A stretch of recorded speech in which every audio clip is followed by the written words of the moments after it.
오늘은 시편 32편입니다.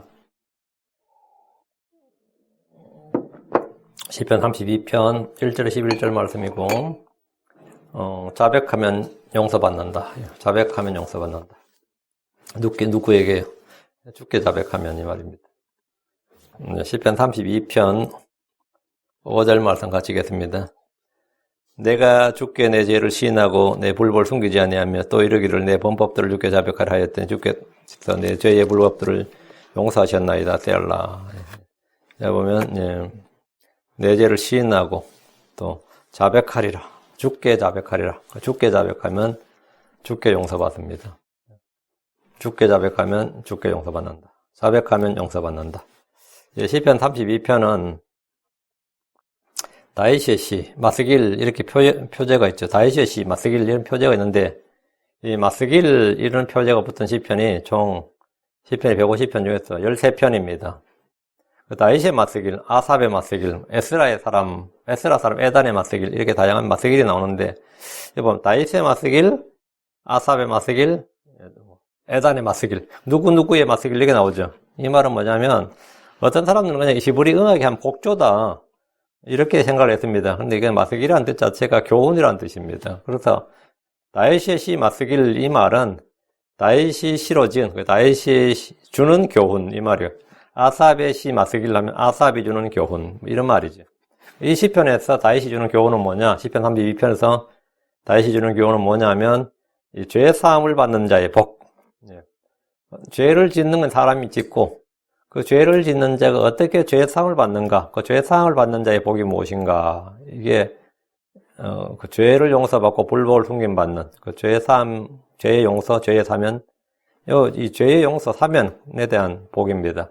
구약의 아브라함은 믿음으로 구원받은 성도 예표고 율법 아래 있던 다윗은 율법의 행위와 상관없이 죄와 불법을 용서받은 성도들을 보여줍니다. 자, 본문을 보겠습니다. 1절. 그의 범법을 용서받고 그의 죄가 가려진 사람은 복이 있도다. 성경에서 복이 있도다라고 말한 구절이 여럿 있는데 그 중에 가장 중요한 복을 꼽으라면 단연 이거예요. 죄인이 자기의 범법을 용서받는 것, 자신의 죄가 가려지는 것보다 더 복된 일이 없습니다. 죄인에게는 그렇죠. 죄인에게 가장 큰 복은 죄가 용서받는 거죠. 죄인에게는. 우리 모두 죄인입니다. 우리는 늘 죄를 짓습니다. 죄를 짓지 않는 의로운 사람 없습니다. 우리는 모두 불법 중에 형성되었고 죄 가운데 태어났습니다. 그래서 죄의 법 아래 있습니다. 사람은 죄를 이길 힘도 없고 해결할 방법도 없습니다. 하나님은 죄를 사면할 권능이 있습니다. 주님은 우리의 죄를 씻을 수 있고 깨끗하게 하실 수 있고 치워버릴 수 있고 제거할 수 있습니다. 우리는 주 앞에 죄를 시인하고 회개하면 주께 용서받습니다. 누구든지 죄를 시인하고 자백하면 그런 주께 긍휼을 얻습니다. 잠언 28장 13절에 자기 죄들을 숨기는 자는 형통하지 못하려냐 누구든지 그것들을 자백하고 버린 자는 긍휼을 얻으리라. 죄를 자백하면 주께서는 우리의 죄를 용서하시며 깨끗하게 하십니다. 요한일서 1장 9절에 만일 우리가 우리의 죄들을 자백하면 그분께서 신실하시고 의로우사 우리의 죄들을 용서하시며 모든 불에서 우리를 깨끗하게 하시느니라. 여기 핵심은요. 자백하면 그 자백입니다. 자백하면 용서받는다. 자백하면 주께서 용서하시고 깨끗하게 하신다. 다윗은 범법과 불법 그 죄를 지었습니다. 죄를 짓고 불법을 행했는데 그는 많은 죄를 지었고 어떤 죄는 율법에 따라 반드시 사형에 처해야 하는 그런 불법을 저질렀고 희생제물이 필요치 않는 무조건 사형, 재판에 공복하는 무조건 사형 이런 죄를 지었는데 그러나 주께서는 그가 죄를 시인하고 회개했을 때 자백했을 때 그에게 긍휼을 베푸셨고 그의 범법과 불법을 용서하셨습니다. 여기서 주목할 것은 범법이 용서되었다고 해서 불법이 용서되었다고 해서 구속받은 건 아닙니다. 용서받는 것하고 구속받는 건 달라요. 예수님께서 죽으심으로 율법 아래 있던 범법들을 구속하셨습니다. 예수님의 죽으심으로 구속이 되는 거죠. 그들의 죄와 불법이 용서되었다고 해서 그들의 죄와 불법이 깨끗이 제거된 건 아닙니다. 그들의 불법은 전가되지 않았고 그들의 죄들은 제거되지 않았습니다. 히브리 10장 4절에 항소와 염소의 피가 죄들을 제거하는 것은 불가능하니라 하기 때문입니다. 또 율법 말하기를 출애굽기 34장 7절에 내가 긍휼을 수천에게 베풀며 불법과 범법과 죄를 용서하되 그것이 결코 죄 있는 자를 깨끗하게 하진 아니하리라. 또 민수기 14장 8절에 주는 오래 참고 긍휼히 가서 불법과 범법을 용서하나 결코 죄 있는 자들의 죄를 깨끗이 치우지 아니하며 많은 성도들이 아브라함과 다윗의 예를 들어서 구약 성도들과 신약 성도들의 구원 방법은 똑같다 이렇게 말합니다. 그러나 이미 살펴본 대로 전혀 같지 않습니다. 율법 아래 있던 성도들과 은혜 아래 있던 성도들이 똑같다는 것은 율법과 은혜가 똑같다는 말만큼이나 말이 안 됩니다. 이는 오류고 이단일 뿐입니다. 하나님 우리의 죄들을 용서하시기 위해서 그분의 독생자 예수 그리스도를 주셨습니다. 그래서 사도행전 5장 11절에 이스라엘에게 회개와 죄들의 용서를 주시려고 하나님께서 자신의 오른손으로 그분을 높이사 통치자와 구원자가 되게 하셨느니라. 예수 그리스도를 통해서 죄들의 용서가 온 세상에 선포되었습니다. 예수 그리스도를 통해 죄들의 용서가 선포되었습니다. 누구든지 그분의 이름으로 말미암아 죄들의 사면을 얻습니다. 사도행전 10장 43절 그분에 대하여 모든 대언자들도 증언하되 누구든지 그분을 믿는 자는 그분의 이름으로 말미암아 죄들의 사면을 받으리라. 그분의 이름으로 말미암아 방법은 믿는 자는 누구든지 그분을 믿는 자는 그분의 이름으로 말미암아 죄들의 사면을 받으라 하셨느니라. 주께서는 죄들의 사면을 얻게 하려고 자신의 피를 흘리셨습니다. 그분께서 우리를 대신해 죽으셨습니다. 예수 그리스도는 자신의 몸으로 모든 사람의 죄와 불법을 담당하셨습니다. 이제 더 이상 죄로 인한 허물이 없습니다. 그분을 믿는 자는 죄와 불법 용서받고 가려지고 제거되고 깨끗하게 됩니다. 2절입니다. 2절 주께서 불법을 인정하지 아니하고 그의 영안에 간사함이 없는 그 사람은 복이 있도다. 시편 32편 1절 2절은 구약 속의 신약적 진리고 복음으로 사도 바울이 이 구절을 그대로 인용해서 죄사함의 교리를 선포했습니다. 로마서 4장 6절에서 8절에 보면 이것은 또한 다윗이 행위가 없어도 하나님께서 의를 인정하시는 사람의 복된 일을 묘사 이르되 자기 불법들을 용서받고 자기 죄들이 가려진 자들은 복이 있으며 주께서는 죄를 인정하지 아니할 사람은 복이 또 다음과 같으니라 했습니다. 다윗은 어떤 율법의 행위로 죄들의 사함을 받지 않았습니다. 다윗은 어떤 선한 행위로 의롭게 된 것이 아닙니다. 하나님이 다윗의 불법을 인정하지 않으셨습니다. 그의 행위가 없는데 다윗가 행위가 없어도 다윗의 불법을 인정하지 않았고 죄를 지으면 벌을 받는 것이 정의고 공입니다. 그런데 하나님은 다윗의 죄와 불법을 일방적으로 사면하셨고 불법으로 인정하지 않으셨습니다. 그뿐만 아니라 의를 인정하셨다고. 하나님께서 의를 인정하시는 사람, 그 죄가 사면된 사람은 특징이 뭐냐면 의를 인정받는 사람입니다. 여기서 한 단어를 이제 좀 살펴봐야 되는데 인정하다 이 말이에요. 주께서 불법을 인정하지 아니하시고 할 때 인정하다. 하나님께서 이 의를 인정하시는 사람, 하나님 인정한다는 거죠. 몸을 인정 안 하고 몸을 인정하고. 이 축구를 할 때 보면 옵사이드라는 거 아시죠? 그 골은 들어갔는데 골로 인정이 안 되는 거예요. 파울을 하면 노골이 선언되는 거죠. 요즘 비디오 판도까지 해서 골 들어가면 만세 부르고 있는데 노골 선언하면 골이 득점으로 인정이 안 되는 거예요. 그게 인정한다는 거야. 인정하다. 어떤 사람은 법정에서 자기 죄를 인정할 수 없다. 인정하지 않는다고 합니다. 검사가 구형을 하고 판사가 판결을 내려도 끝까지 자기는 나는 그것을 인정할 수 없다 그래요. 인정할 수 없다 그래도 구속되긴 하는데 끝까지 인정할 수 없다. 인정하느냐 그러면 인정 안 한다 그러죠. 반대로 누군가를 신뢰할 때는 난 그 사람을 인정한다 그래요. 난 다른 건 그 사람 진짜 인정한다. 그 사람 정말 내가 목사로 인정한다. 그 사람 정말 예술가로 내가 인정한다. 이렇게 인정한다는 말을 쓰죠. 인정한다. 미국의 진보 좌파 지식인을 자처하는 사람들 중에는 이 트럼프가 대통령 당선되었을 때만 절망하면서 그를 미국 대통령 인정할 수 없다고 했습니다. 그리고 트럼프 대통령 되면 캐나다로 이민 간다, 호주로 이민 간다, 그랬다던 사람 굉장히 많았습니다. 안 가더라고요. 안 가든지 말든지 간에 자기 인정할 수 없다는 거예요. 대통령 인정할 수 없다는 거예요. 반대로 4년 뒤에 트럼프 대통령이나 그의 지지자들은 선거에서 졌을 때 바이든의 승리를 인정할 수 없다. 투표 결과의 공정성을 인정할 수 없다. 신뢰할 수 없다. 인정할 수 없다. 이 말은 뭐죠? 신뢰할 수 없다. 받아들일 수 없다 이거예요. 최근에 어떤 사람들은 저한테 메일도 보낸 거 막 요즘 어떤 형제가 나한테 간절히 보냈더라고요. 그게 뭔지 아세요? 지구가 둥글다는 사실을 인정할 수 없다. 그거 제가 벌써 몇 년 전이야 뭐야. 그 싹을 다 훑었는데 그 사람은 이제 요즘 그 소식을 접했나봐. 한물 간 건데 벌써. 그거 요즘 접해가지고 막 깜짝 놀라가지고 막 목사님들한테도 막 메일 보내나봐. 그래서 목사님 하면서 막 지구가 둥글다는 사실을 인정할 수 없다고 합니다. 뭔가를 인정한다는 건 뭐냐? 충분히 수긍하고 그거를 진리로 아니면 사실로 내가 받아들이고 그게 뭐냐? 믿는다는, 신뢰한다는 말이죠. 그게 인정한다는 말입니다. 스티브 잡스라고 하시죠. 지금 죽었지만 자기 딸로 인정을 하지 않았습니다. 진짜 자기 딸이 맞는데, 자기 딸로 인정을 안 해버린 거예요. 자기 딸이 아니라고 해보니까 이게 뭔 일이야. 자기 딸 한동안 안 했다가 결국 뭐 나중에 인정을 하긴 했습니다. 이게 유전자 검사하자 그러고 난리가 나가지고 했는데, 그래가지고 할 수 없이 자기 딸로 받아줬는데, 이번에는 딸이 아마 아버지 인정 안 한다. 그럴까. 나를 인정 안 했으니까. 그런 식이겠죠. 그래서 그 양반은 가정사가 복잡해서 그런지, 또 자기 아버지도 네바다에 살고 있었는데 인정 안 했어요. 아버지로 인정 안 하고, 그냥 생물학적 유전자를 준 사람 이렇게 이야기하더라고. 그러니까 아버지로 인정을 안 하는 거예요. 인정한다는 거. 사실인 걸 자기가 알면서도 뭐 하는 거죠? 사실로 나는 받아주지 않겠다 이 말이에요. 나는 리젝트 하겠다. 이게 인정한다. 주님께서도 다윗이 죄를 지었다, 불벌하겠다 알아 몰라 알죠. 그건 팩트야. 그런데 인정하지, 주께서 불벌 인정하지 않냐고. 내가 주님께 죄를 지었다. 누구보다 주님이 제일 잘 아시지. 근데 주님 제일 잘 아시는데 인정하지 않겠다. 그러니까 주께서 불벌 인정하지 않냐고. 그러니까 주님이 인정하지 않는다. 그러니까 노골이에요. 주님이 인정하지, 득점으로 인정이 안 돼. 주님이 그 사람을 불법으로 인정하지 않고 그 사람은 죄인인데 사탄이 검사잖아요. 고소를 한단 말이죠. 죄를 지었습니다. 죄인입니다. 용서받을 수 없습니다. 율법에 따르면 사형입니다. 지옥입니다. 하는데 주님이 뭐라고요? 그렇게 인정을 안 한다는 거예요. 그 사람은 뭐 복이 있도다. 그러니까 주께서 불법을 인정하지 아니하고 그 사람은 복이 있도다. 주님이 인정하지 않는다.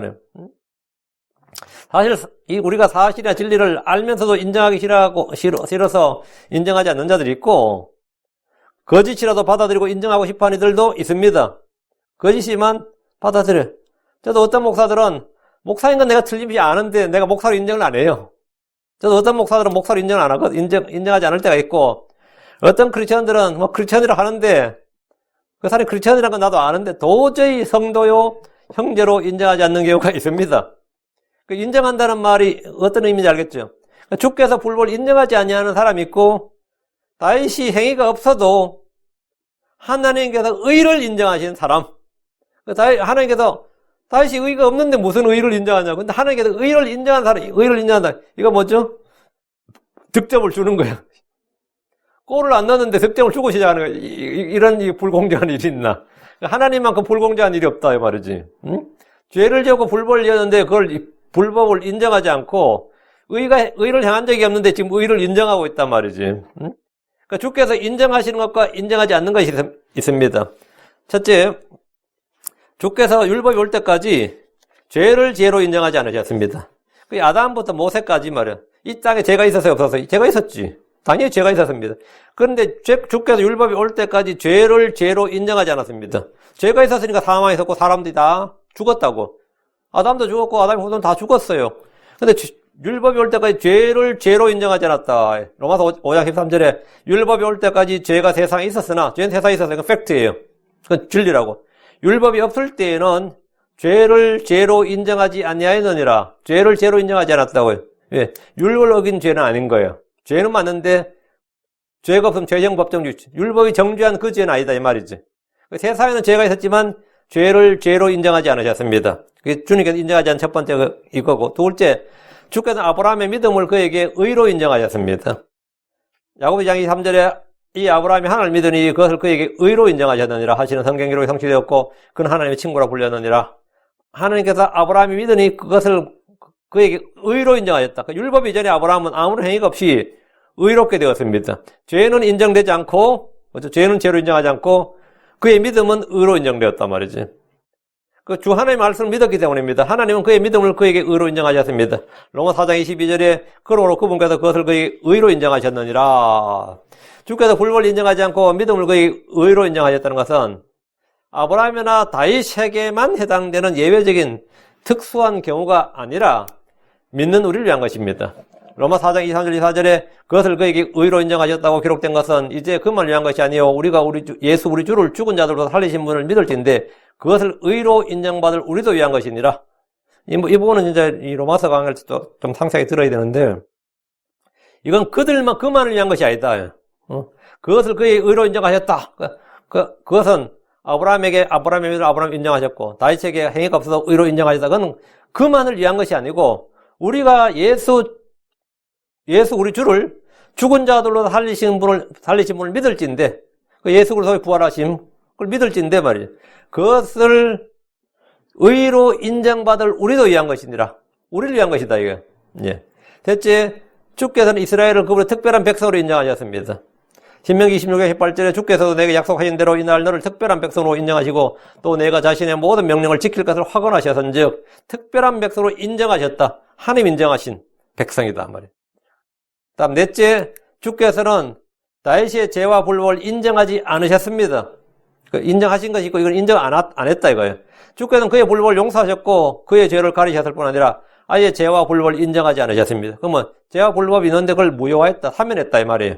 주께서 불법을 인정하지 않는 사람은 복된 사람입니다. 하나님을 하나님으로 인정하고 그분의 아들 예수를 아들로 인정하는 사람은 주께서 그의 죄와 불법을 사면하시고 인정하지 않습니다.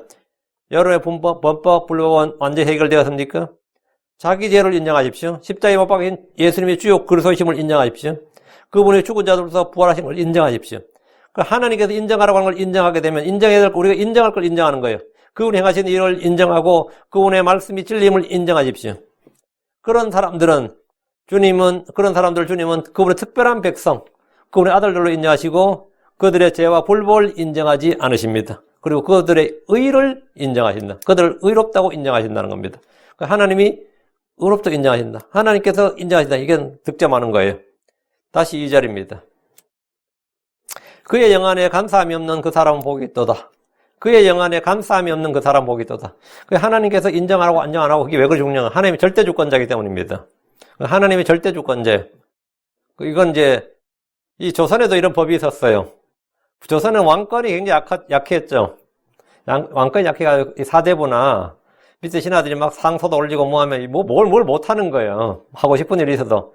근데 특수한 경우에 그래도 하나 예외를 놔둔 게 그거 비상대권이라 그랬어요. 비상대권이란 것은 상시적인 건 아니야. 근데 그건 대권이야. 그 왕의 말은 무조건 되는 거예요. 그거 뭐 사면하면 사면이고 뭐 하면 무조건. 거기에 대해서는 뭐 상소도 올릴 수 없어요. 비상대권이 발동된 것에 대해서는 뭐 신하가 상소를 올린다든가 그건 뭐 잘못된 것입니다. 예법에 어긋난 것입니다. 이런 자체가 성립 자체가 안 하는 거예요. 이건 비상대권이라 그래요. 그런 법이 있었어요. 하나님은 뭐냐, 그때는 이제 절대주권을 인정해 준다. 왕권을 인정해 주는 거죠. 평소에는 그냥 왕과 신하들이 협치를 하도록 돼 있는데, 그때는 그렇게 특수한경을 해줬는데, 우리나라 같은 데 이제 계엄령이 떨어지면 보통 이제 그런 정도, 비슷한 정도의 권한을 대통령이 행사하죠. 근데 하나님께서는 뭐냐면, 항시 뭐냐면, 절대의 주권이에요. 하나님께서 의롭다면 의롭고, 하나님께서 불의하다면 불의하고, 하나님께서 사정하면 사정인 것이고 하나님의 모든 건 하나님의 판단은 절대 주권입니다. 자, 다시 2절. 그의 영안에 간사함이 없는 그 사람은 복이 있도다. 간사함이란 게 뭐예요? 이중성이죠. 거짓, 기만과 같은 것입니다. 그리스도인의 마음은 순수함 세 가지죠. 순수함, 깨끗함, 단순함, 정직함. 뭐 네 가지로 알고. 이게 크리스천들의 마음의 특성이 됩니다. 순수함, 깨끗함, 단순함, 정직함. 다 통하는 말이죠. 그 말이라고 사실은 뭐 표현만 달리한 거지. 순수함이나 깨끗함이나 단순함이나 정직함은 거의 같은 말이에요. 그의 영안에 간사함이 있다 이 말은 뭐죠? 이중성, 거짓, 기만, 속임수 뭐 이것도 거의 같은 말이에요. 이 말은 뭐냐? 성경적으로 말하면 double minded, double hearted. 두 마음이 있다. divided heart. 나뉘어진 마음이다 이 말이에요. 두 마음이 있다. 나뉘어진 마음을 가졌다. 이거를 이제 간사함이 있다 이래. 영안에 간사함이 없는 사람, 두 마음이 없고 마음이 나뉘어지지 않는 사람, whole heart, 온전한 마음을 가진 사람, 이게 순수함이란 말이죠. 그게 단순함이고 깨끗함이고 정직함이에요. 상한 영, 상한 마음은 broken heart. 이거는 죄가 아닙니다. 시편 51편 17절에 하나님께서 구하신 희생물은 상한 영이라. 하나님의 상하고 통회하는 마음을 주께서 멸시하지 아니하시리라. 상하고 통회하는 마음은 주께서 받으시는 것이지만 두 마음, 나뉘어진 마음은 간사함, 교활함입니다. 이것은 회개해야 할 죄입니다. 율법사들, 서기관들, 바리새인들을 향해서 주께서 책망하셨습니다. 마태복음 23장 3절에 그러로 무엇이든지 그들이 너에게 지키라고 명하는 모든 것은 지키고 행하되 그들의 행위대로 하지는 말라. 그들은 말만 하고 행하지는 아니하며 말만 하고 행하지는 않는다. 이게 뭐죠? 두 마음을 가진 자단 말이에요. 이게 간사함이에요. 이것이 간사함이에요. 그들은 모든 행위를 사람들에게 보이기 위해서 했습니다. 죄를 지었더라도 그의 영안에 간사함이 없는 사람은 복 있는 사람입니다. 그런 사람들은 뭐 죄를 지면 들통났다. 아니 뭐 잘못하면 다 제가 잘못했습니다. 제가 죽을 줄 됐습니다. 제 잘못입니다. 그래요. 그 도둑이나 조폭들도 말이죠. 경찰이나 검찰 잡히면 어때요? 억울하고 안 잡힐 수 있었는데 여기에 대해서 되게 아쉬워하지만 지은 죄에 대해서는 선수히 시인하고 제가 지었습니다. 그런단 말이에요. 간사함이 없다고. 도둑이나 조폭들도 지가 죄 지고 걸리면 거기에 대해서는 몇 년 받을까 뭐 이런 거 걱정하지. 그거 안 걸릴 수 있었는데 걸렸다 이런 것도 뭐 억울할지 몰라도 거기에 대해서는 별 문제가 없어요. 근데 요즘 정치인들 비롯한 저명 인사들의 범죄를 한번 보십시오. 그들의 불벌 봐요. 도둑들, 조폭들도 잡히면 잘못했다고 시인합니다. 근데 이들은, 이 정치인들 어때요? 유죄 판결을 받아도 절대 인정하지 않잖아. 뭐 판결이 아쉽다더니, 뭐 판결이 뭐 정치적 뭐가 들어갔다느니 절대 인정하지 않고 자기가 피해자다, 탄압받았다고 주장합니다. 자기가 직무 능력이 떨어져가지고 잘렸는데도, 뭐 피해자, 자기가 탄압받았다, 뭐 사찰받았다. 그러면서 군정군정 되면서 잘리면 나중에 국회에 나오잖아요. 이들의 이중성이 바로 뭐죠? 간사함입니다. 이들의 이중성이 바로 간사함이에요. 3절입니다.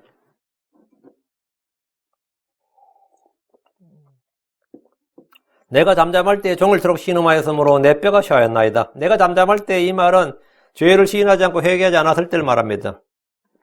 지금 이 시편의 배경은 밧세바와 간음을 하고 그녀의 남편 우리아를 죽인 사건입니다. 다윗은 이 일을 숨겼습니다. 그는 잠잠했습니다. 입 꽉 다물고 있었죠. 그러나 그의 영, 그의 양심, 그의 마음은 고통스러웠습니다. 내가 종일토록 신음하였으므로 이 말은 다윗의 영적 고통과 심적 고통을 그대로 표현한 겁니다. 영의 괴로움은 혼에 미치고 혼의 고통은 몸의 질병이나 약함으로 이어집니다. 사람의 영혼, 몸은 서로 연결되어 있고 상호간에 영향을 미칩니다. 내 뼈가 쉬하였나이다 했는데 죄는 뼈를 상하게 합니다.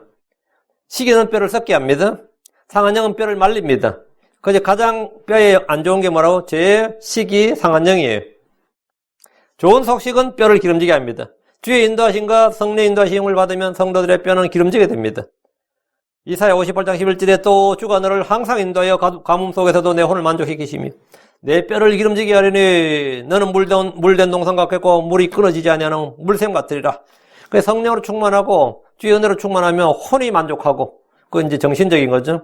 혼에 평안이 있고 기쁨이 있고 혼이 만족하고 그다음에 내 뼈를 기름지게 하리니 다음 순서는 몸도 기름지게 된다. 내 뼈를 기름지게 하리니 너는 물된 동산과 개고 물이 끊어지지 않은 물샘 같으리라. 다윗이 받은 여러 가지 고난 중에 가장 큰 고통은 단연 죄로 인한 고통이었습니다. 그러니까 내 뼈가 쉬하였다잖아요. 좋은 거 왕국에서 좋은 거 다 먹었는데 산의 진미는 다 먹는데 뼈가 쉬한다는 거예요. 뼈가 쉬한다. 4절 이는 밤낮으로 주의 손이 나를 무겁게 누르셨으므로 내 진액이 여름 감옥으로 변하였나이다. 셀라.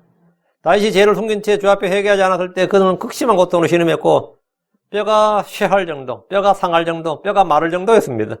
실제 그의 몸의 뼈들이 극도로 약해졌을 것은 뭐 말할 필요도 없습니다. 아마 이 골밀절도 검사하면 왕의 뼈가 1년보다 확실히 많이 약해졌습니다. 뭐 이런 거.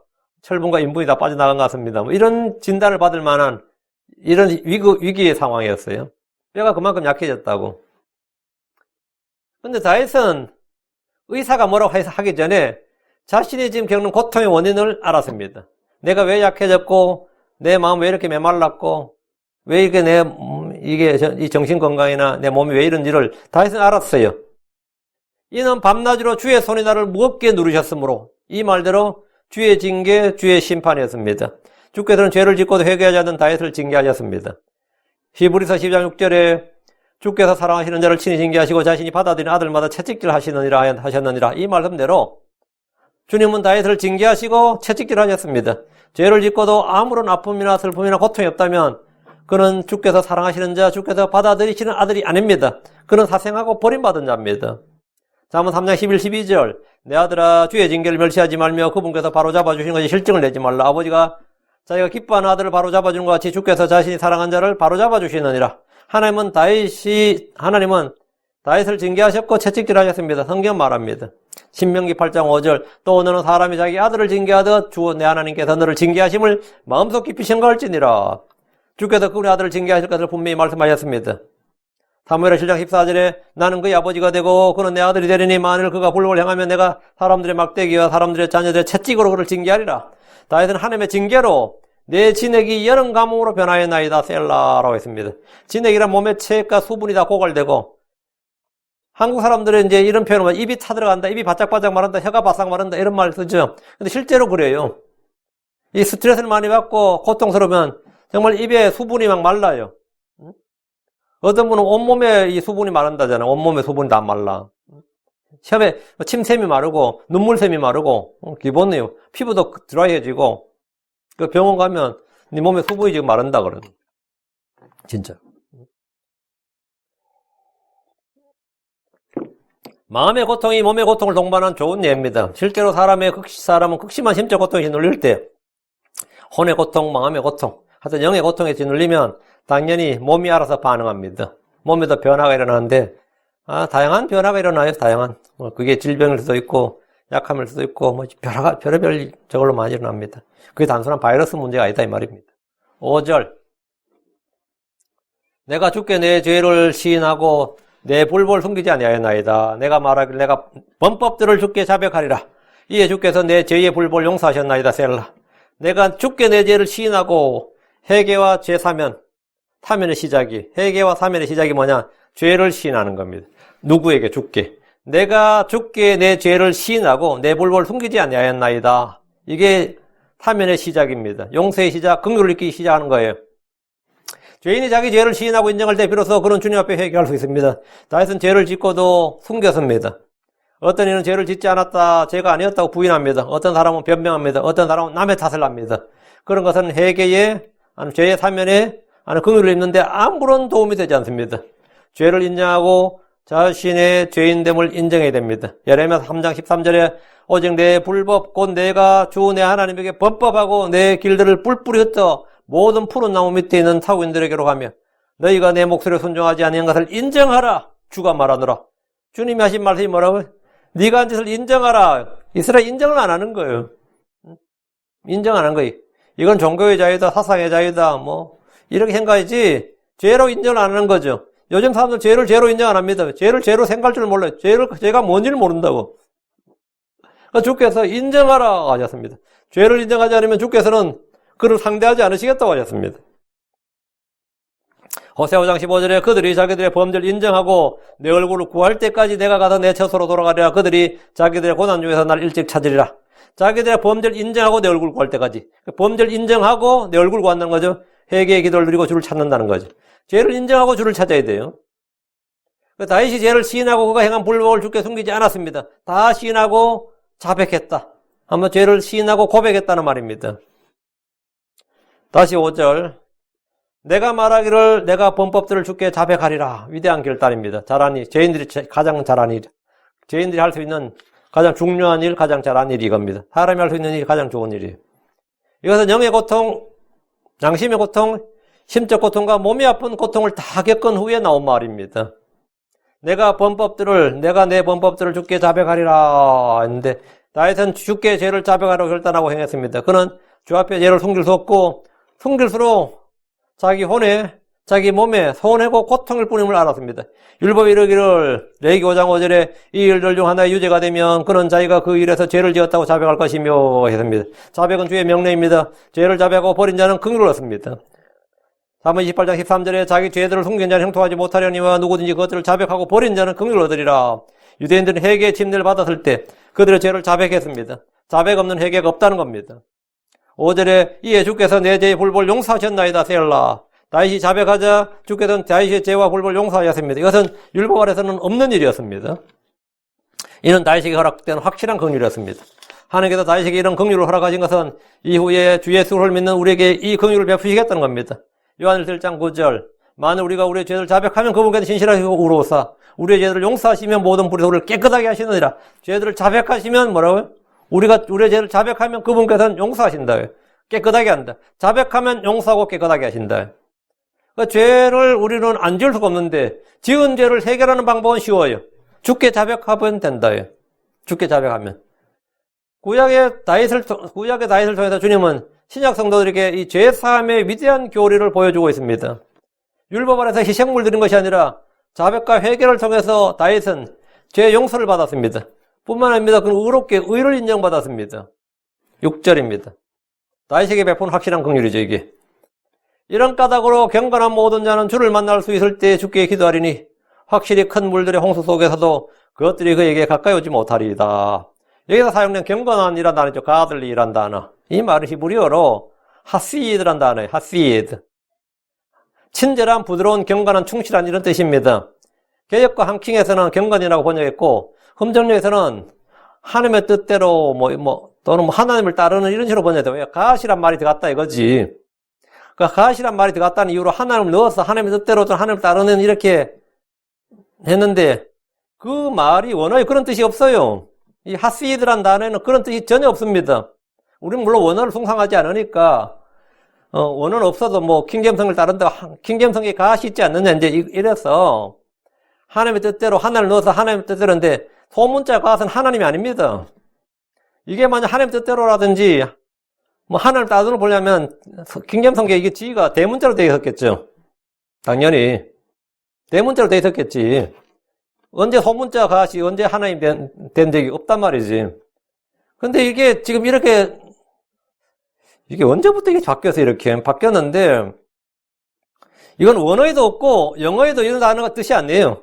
전혀 없는 말을 아무렇게나 첨가해서 번역했는데 이것은 오역이 아니라 사실 성경의 변개입니다. 그냥 경건으로 놔둬야 돼요.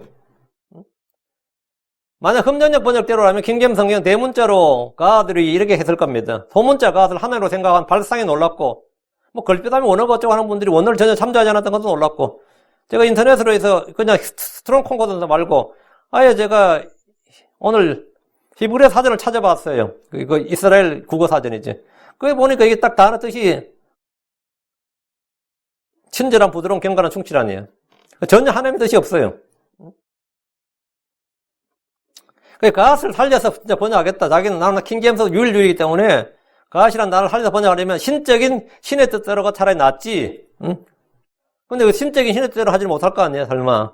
그냥 신적인 하면 그건 마귀돼 버리니까. 천사나 마귀가 돼 버리니까. 그건 안 되죠.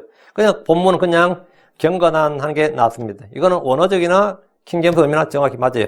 경건이란 뜻이 뭐냐 이제 핵심인데 경건이란 엄숙한 뜻이 아니에요. 경건이란 것은 뭐냐? 하나님을 두려워하는, 하나님을 공경하는 주의 말씀을 따르고 행하는. 제가 여러 번 이야기했는데 이런 뜻이에요. 경건이란 뜻이. 이런 까다로 경건한 모든 자는 이 말은 뭐냐? 경건한 모든 자를 말하면 하늘을 두려워하는 모든 자는, 하나님을 공경하는 모든 자는, 주의 말씀을 따르는 모든 자는 이 말이에요. 경건한 모든 자는 주를 두려워하고 주를 경외하고 그분의 말씀을 따르는 모든 자란 뜻입니다. 이게 이제 뜻이 풍부한 거죠. 다윗은 경건한 모든 자는 주를 만날 수 있을 때 주께 기도할 것이라고 합니다. 경건한 자들은 항상 쉬지 않고 밤낮으로 주께 기도합니다. 죄를 져도 기도하고 고난 중에 있을 때도 주께 기도합니다. 경건한 자라는 뜻이 그럼 이게 뭔 말이냐? 경건한 자는 뜻이 하나님을 두려워하고 공경하고 주의 말씀을 따르고 이게 경건이라면 경건자란 하나님과의 언약 관계에 있는 사람들이 경건한 자인 겁니다. 경건한 자라는 의미는 하나님과의 언약 관계에 있는 사람들이에요. 본문에 주를 만날 수 있을 때는 언제냐? 주를 만나야 할 때, 주님을 필요로 하는 때가 언제든지 주를 만날 수 있을 때예요. 우리가 주를 만날 수 있을 때가 언제냐? 내가 주님을 필요로 한 때, 내가 주님을 만나야 할 때가 뭐요? 주님을 만날 수 있을 때입니다. 주님을 만날 수 있을 때가 1년 중에 특별히 어떤 날들이 정해져 있는 게 아니고 면담 요청을 해서 주님께서 허락하시면 내가 주님을 만날 수 있는 게 아니라 내가 은혜 왕자 앞으로 언제든지 담대히 나아갈 수 있는데 내가 주님을 필요로 하는 때 주님께 나아갈 수 있을 때가 주님을 만날 수 있을 때예요. 그때가 주를 만날 수 있을 때입니다. 그러니까 기도할 수 있는 때가 주를 만날 수 있는 때입니다. 그러니까 기도할 수 있을 때 기도하라 이 말이에요. 이런 까다로 경건한 모든 자는 하나님과 언약 관계에 있는 모든 자는 주를 만날 수 있을 때에 주께 기도하라 이 말이에요. 기도할 수 있는 때가 주를 만날 수 있는 때입니다. 다시 6절. 확실히 큰 물들의 홍수 속에서도 그것들이 그에게 가까이 오지 못하리이다. 큰 물들의 홍수가 뭡니까? 어떤 갑작스러운 재앙이라고 합니다. 큰 고난, 환난을 말한다고 생각합니다. 큰 물들이라고 하면 창세기 1장 2절, 창세기 6장 7장의 대홍수가 생각납니다. 창세기 1장 2절에 기품의 물들이 나오고 창세기 6장 7절에 뭐죠? 기품의 샘들이 터져 큰 물들이 나오죠. Great flood. 그 다음으로 큰 물들이라고 하면 홍해를 건널 때 홍해를 이스라엘이 건넜죠. 홍해가 큰 물들이죠. 요르단강을 건널 때 어때요? 큰 물들이라고 할 수 있습니다. 우리 주께서 말씀을 듣고 행하는 자는 비가 내리고 홍수가 나고 바람이 불어 그 집에 부딪히되 그것이 무너지지 아니한다고 하였습니다. 물들의 홍수 속에서 견디기 위해서는 주의 말씀들 듣고 행하는 자가 되어야 됩니다. 반석 위에 자기를 세워야 돼요. 죄를 자백하고 주께 기도해야 됩니다. 본문에서 이 확실히 큰 물들의 홍수 속에서 그것들이 그에 가까이 오지 못하리다. 이 말은 예언적 교리적 의미가 분명합니다. 계시록 12장 15, 16절이에요. 뱀이 자기 입에서 여자의 뒤로 물을 홍수같이 내뿜어 그녀를 홍수에 떠내려가게 하려 하되 땅이 여자를 도와 자기 입을 벌려 용이 그의 입에서 내뿜은 홍수를 삼키니 이 홍수, 용의 입에서 나오는 큰 홍수, 이 홍수 속에서도 그것들이 그에게 가까이 오지 못한다. 그것들이 그에게 가까이 오지, 이스라엘이 가까이 오지 못한다. 왜? 땅이 삼켜버린단 말이지. 그래서 전혀 물의 해를 입지 않는다 이거지. 그 이스라엘은 물들을 통과할 때, 홍해를 통과할 때도 물이 가까이 오지 못했고, 요르단을 통과할 때도 물이 가까이 오지 못했고, 계시록에서 큰 용들의 입에서 나오는 물도, 큰 용의 입에서 나오는 물도, 떠내려가게 하려 했는데 땅이 여자를 도와 자기 입을 벌렸어. 용이 여자 입에서 내뿜은 홍수를 삼켰다. 이 홍수, 이 큰 물들의 홍수, 이게 바로 정확한 이 말이에요. 그것들이 그에게 가까이 오지 못하리다, 이 말. 마귀는 입에서 물을 쏟아내서 여자, 이스라엘 삼키려 하지만 그 물들은 그에게 가까이 오지 못합니다. 이는 홍해나 요르단 강물이 이스라엘에 가까이 오지 못했던 것 같습니다. 경건한 자들이 주를 찾을 수 있을 때 기도하면 큰 물들의 홍수 속에서도 안전하다는 것인데 구약에서도 그랬고 대환란 때도 그랬습니다. 마찬가지다 이 말. 큰 물들을 이제 민족들 언어로 해석하면 민족들의 침략과 위협으로부터도 이스라엘 안전하다 이 말입니다. 모두 성경적으로 적용 가능한 해석입니다. 7절입니다. 주는 나의 은신처시요 주께서 고난에서 나를 보존하시리라. 주는 구출의 노래들로 나를 애워싸리이다. 셀라. 다윗은 자신의 개인적 체험을 바탕으로 이스라엘 민족의 고난, 구출한 주제로 이동하고 있습니다. 성경을 읽을 때 이런 장면을 유념해서 봐야 됩니다. 주는 나의 은신처시요 이 말씀에서 이들은 누군가를 피해서 도망한다는 사실을 알 수 있습니다. 은신처가 뭐죠? 도망해서 숨는 게 은신처예요.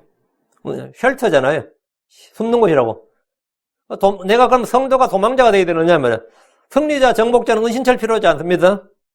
승리자, 정복자는 은신처가 필요하지 않지. 은신처, 피난처는 뭐죠? 도망을 하는 동안 안전을 위해 마련된 게 은신처예요. 주님은 요새고 방백이고 삼성이신데 모두 전쟁을 하는 겁니다. 은신처와 피난처는 전쟁을 피해서 숨어 있는 겁니다. 교회 시대는 성도들이 은신처나 피난처에 숨어야 되는 게 아니라 뭐죠? 나가서 싸워야 되고 이겨야 됩니다. 성도들이 마귀를 이깁니다. 마귀를 대적하면 마귀가 도망하고 지옥의 문들이 교회를 이길 수 없습니다. 그러나 대환란 때는 마귀가 성도를 이기고 성도들은 도망가라는 명령을 받았습니다. 도망하라 도망할지어다. 마태복음 10장 3절에 도망하라. 마태복음 24장 16절에 도망할지어다. 이건 크리스천들 주신 말씀이 아닙니다. 이것들은 우리 크리스천들 주신 말씀이 아니라 대환란 때 유대인 은자들 환란 성도들에게 주신 말씀입니다.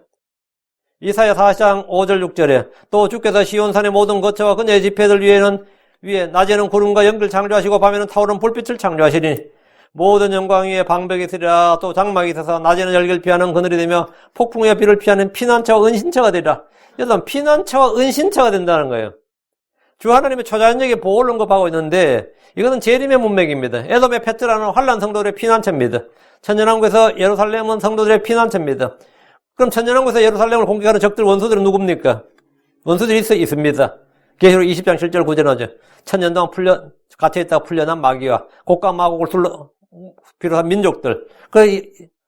어린 양과 어린 양의 도성, 그 사랑하신 성도들의 도성을 둘러싼다 그랬죠.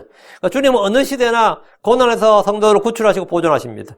소수의 남은 자들, 이긴 자들이 그 대상입니다. 주는 나의 은신처란 말은 역사적으로 도망자신이 됐던 다윗 개인에게 적용할 수 있고, 예언적으로는 환난 성도들을 적용할 수 있고, 영적으로는 크리스천들인 우리를 이 세상에서 보호하시는 그 주님의 은혜에 적용할 수 있습니다.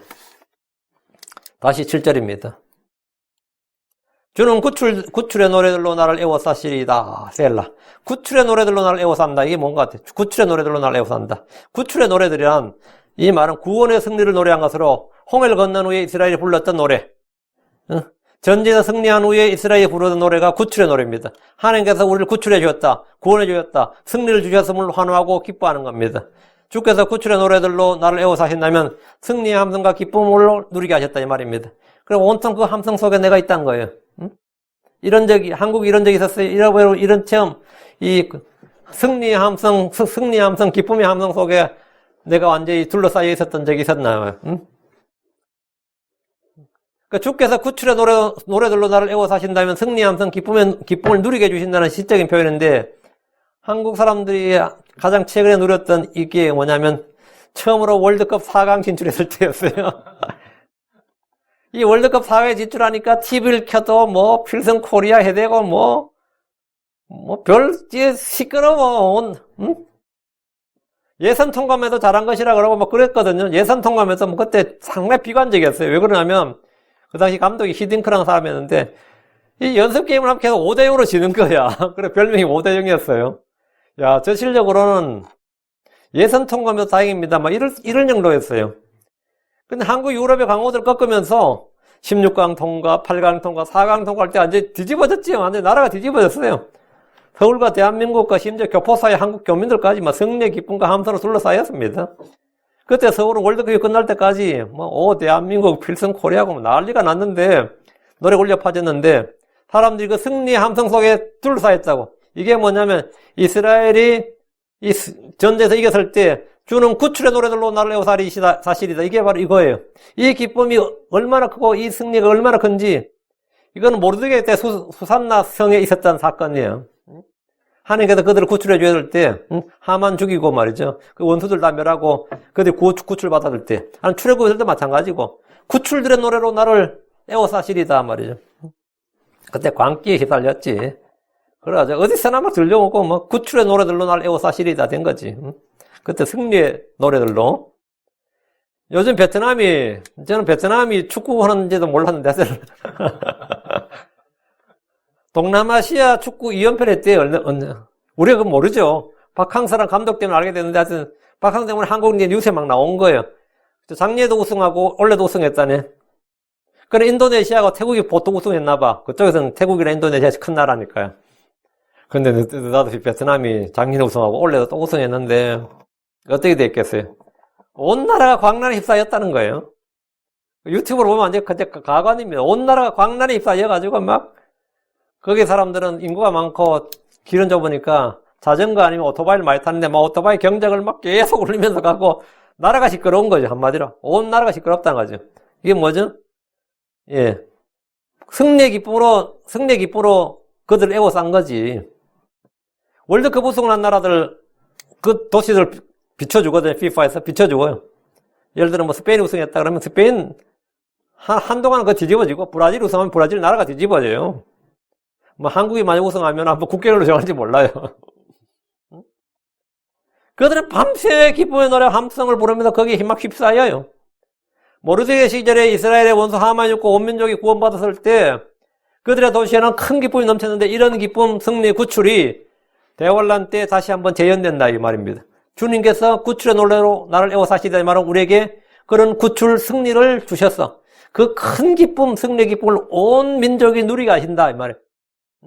이걸 가장 단순한 표현으로 주는 구출의 노래들로 나를 애워 사시리다. 셀라가 다 무조건 재림의 문맥입니다. 간단하죠? 이 성경이 뭐 아주 문자적으로 착착 풀리는 겁니다. 8절입니다. 내가 너를 홍계하리라. 또 내가 가야 할 길로 너를 가르치리라. 내가 내 눈으로 너를 지도하리라. 여기서 내가란 말이 가리킨 주체가 누구인가에 대한 이론이 있습니다. 대명사 내가 누구냐는 거죠. 어떤 이는 다윗이라고 하고 어떤 분들은 하나님이라고 합니다.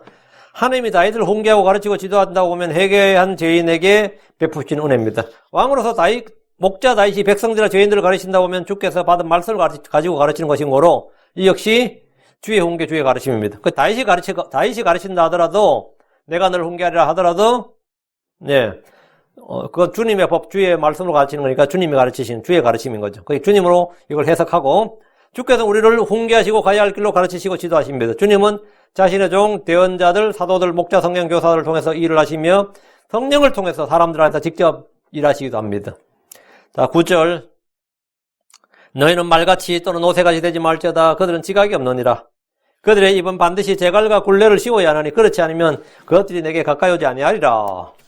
이 말과 노새는 재갈과 굴레를 씌워야지 뭐가 된다? 컨트롤이 된다 이 말이죠. 제가 우리 집에 송아지를 낳으면 송아지를 어릴 때 강아지 키우듯이 키워요. 근데 송아지 빨리 성장하잖아요. 그런데 이제 성장하면 힘이 세진단 말이지. 그러면 우리가 컨트롤이 안 되잖아요. 그럼 뭐 해요? 콧뚜레를 뚫어요. 콧 뚫는 날이라 그러는데 참 안 됐지. 어린 마음에 참 내 송아지 코 뚫을 때 참 안 됐어요. 노간주 나무라고 해서 그 노간주 나무를 딱 말려놨다가 콧뚜레용으로 만들어 놓죠. 딱 말려놨다가 앞을 날카롭게 깎아 나면 코에 가장 연한 물 손으로 딱 해가지고는 그냥 한순간에 그냥 뚫어야 돼요. 그 얼마나 아프겠냐, 걔 입장에서는. 근데 좀 시간 몇 시간 지나면 이제 괜찮아지니까.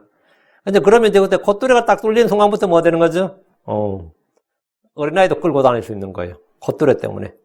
이게 이제, 근데 여기 사람들은 콧뚜레를 안 뚫고 입에다가 입마개를 가지고 왔는데 그것도 한 방법인 것 같아요. 그것도 쉬운 거 한번. 제갈과 굴레를 씌워야 하나요? 그 제갈이죠. 말에게는 콧뚜레 안 뚫고 그건 제갈을 하잖아요. 하나님 다윗에게 또 백성들을 훈계하고 가르치고 지도하시면서 너희는 말같이 또는 노새같이 되지 말라 하셨습니다. 말이나 노새는 지각이 없습니다. 그들의 입은 반드시 제갈과 굴레를 씌워야 됩니다. 그렇지 않으면 그것들이 가까이 오지 않습니다. 말이나 노새에 제갈을 물리고 굴레를 씌우는 것은 사람이 그것들을 통제하기 위해서입니다. 짐승들은 자발적인 순종 통제가 되지 않고 인격적인 감화를 통한 순종이 없습니다. 이스라엘 역시 이와 같습니다. 그들은 지각이 없는 짐승들처럼 되었기 때문입니다.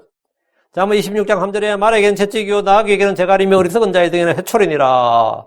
주께서는 성도들이 어리석은 자가 아니라 지혜로운 자가 되라고 하셨습니다. 짐승 같은 자가 되지 말라는 겁니다. 야고보 3장 3절. 보라, 말들이 우리에게 순종하게 하려고 우리가 말들의 입에 제갈을 물리나니 이로써 우리가 그것들의 온몸을 돌리느니라. 말들을 순종하게 하려고 뭐한다? 제갈을 물린다고요.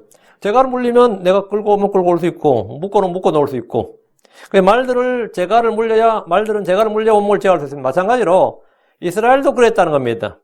이스라엘도. 하나님이 이스라엘의 불순종을 어떻게 해야 되는 거예요? 제갈을 물리고 굴레를 씌워야 된다고요. 예레미야 31장 18절 에브라임이 스스로 이같이 탄식함을 내가 분명히 들었는 이르기를 주께서 나를 징계하시며 내가 멍에 익숙하지 않은 소같이 징계를 받았나이다. 주는 주 나의 하나님이시오니 나를 돌이키소서. 그리하면 내가 돌아서리이다. 주는 나의 하나님이시다. 나를 돌이키소. 주님이 나를 돌이키시면 내가 돌아선다요. 짐승에게 제갈을 물린 것은 그들이 사람을 치받거나 또는 함부로 내달리지 못하게 하기 위함도 있습니다. 아니면 짐승이 도망가 버리면 내가 못 붙잡잖아요. 그건 줄로 잡아 당기려면 제갈과 굴레가 있어야 되는 거죠. 하나님께서 누군가의 입에 제갈을 물린 것은 그것들을 가르치고 순종하기 위함이다 이 말입니다. 이 부분도 지금 엄정님 보는 정반대로 된 것 같은데, 이건 내가 통과하고 10절.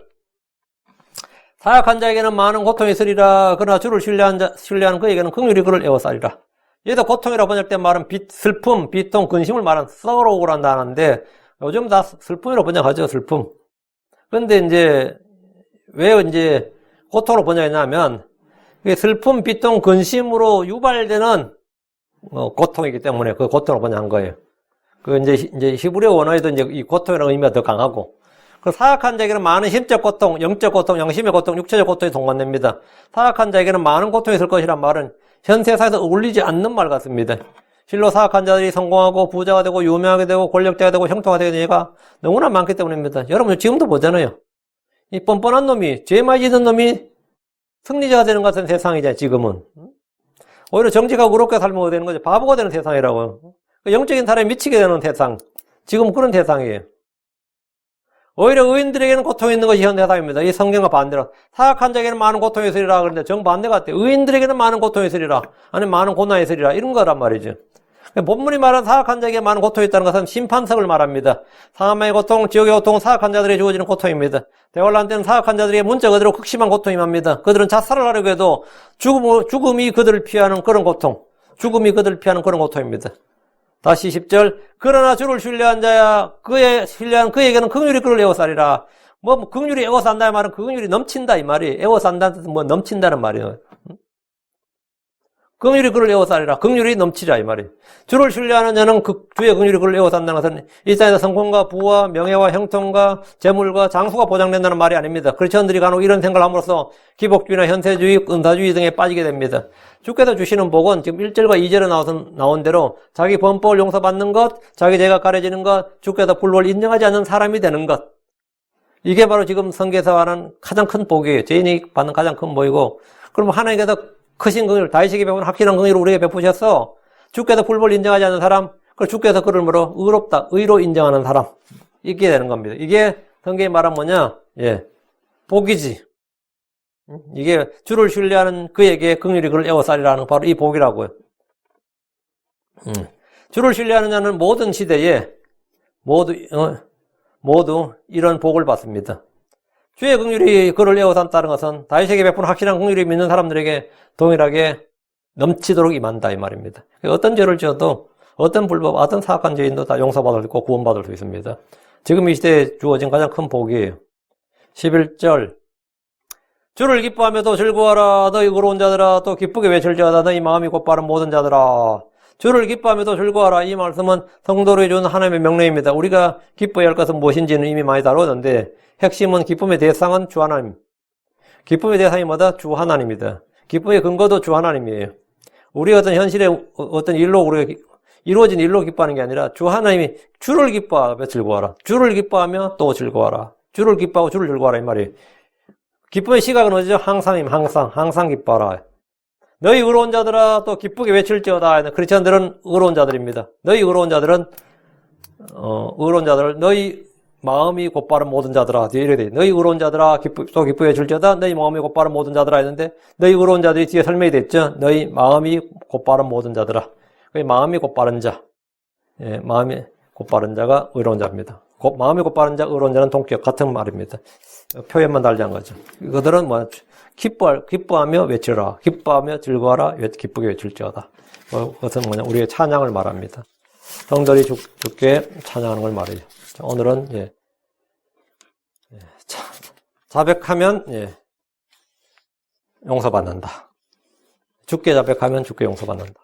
이렇게 주제로. 여러분, 우리가 깨끗하게 자신의 죄 문제를 해결할 수 있기를 바랍니다. 그래, 내가 깨끗하게 죄 문제가 해결되면, 양심이든 마음이든 생각에서 이게 해결되면, 영적으로 담대함을 얻게 되고, 확신을 얻게 됩니다. 그래 되면, 기도응답도 잘 되고, 또 거리낌 없는 양심으로, 순수한 양심으로, 깨끗한 마음으로 주를 부를 수 있게 되고, 아주 유익이 굉장히 많습니다. 죄 문제가 깨끗하게 해결되면, 언제나 영적 생활이 편안하고 쉽습니다. 기도합시다. 죄의 사면을 위한 이 자백과 회개, 여기에 대해서 여러분의 분명한 지식을 가지고, 항상 숨기지 말고, 변명하지 말고, 남 탓하지 말고, 부인하지 말고, 인정하라. 기도합시다. 이제 이걸 거인 주하는 감사합니다. 하나님께서 복을 주셔서 오늘 주의 말씀을 선포했습니다. 다윗이 자신의 체험을 근거로 위대한 진리를 하나님의 영감을 받아서 선포했는데, 저희 또한 이 말씀을 통해서 은혜를 받고, 또 저희도 동일한 고백을 합니다. 저희가 저희 자신의 죄와 불법을 인정하고, 주 앞에 자백하고 아버지는 주께 용서를 받습니다. 주님께서 넘치도록 풍성하게 긍휼을 베푸시고 용서하심을 인해 감사합니다. 주의 피로 저희 모든 죄를 씻으시고 저희를 모든 죄로부터 깨끗하게 하여서 아버지 모든 불법에서 깨끗하게 해서 저희 마음이 순수한 양심, 순수한 마음으로 주를 부르게 하심을 감사합니다. 아버지 하나님께서 도우셔서 은혜 베푸시고 또 이 말씀 듣는 모든 분들이 죄를 지을 때 그 죄를 해결하지 않고 쌓아두거나 숨겨두거나 또 아버지는 죄와 동행하는 그런 또 죄의 권세에 눌리고 죄의 고통, 또 죄가 쏘는 것, 또 죄의 권능에, 또 죄의 종잣, 그런 삶을 살지 않게 하여 주시옵소서. 저희가 진정으로 죄에서 해방된 자고, 죄를 다스린 자고, 죄를 이기는 자고, 또 죄를 미워하는 자가 되게 하여 주시옵소서. 전능자 주 하나님, 그래서 저희가 늘 순수한 마음으로 주를 부르고, 또 주를 찾고, 깨끗하고 선한 양심으로 또 주 앞에 나아가게 하시되, 아버지는 담대한 마음, 담대한 믿음을 가지고 주를 찾고 부를 때, 아버지는 주를 찾을 만할 때 내게 찾으라고 하셨는데, 아버지 하나님, 저희가 주 앞에 나가서 기도하는 모든 것들을 선하게 응답받게 해주시옵소서. 이 시간, 아버지 하나님 여러 가지로 인해서 혼의 고통을 받는, 또 양심의 찔림을 받는, 죄책감을 가지고 있는, 또 제 문제를 해결하지 못하는 혼들이 있다면 깨끗하게 시선받게 해주시옵소서. 그래서 아버지 하나님 정말 크리스천에서 빛 가운데 걷게 하여 주시고, 하나님과 영적 교제가 끊어지지 않고, 차로 더 깊은 그런 영적 교제로 나아가게 해주십시오. 감사드리며 주의 성도입니다.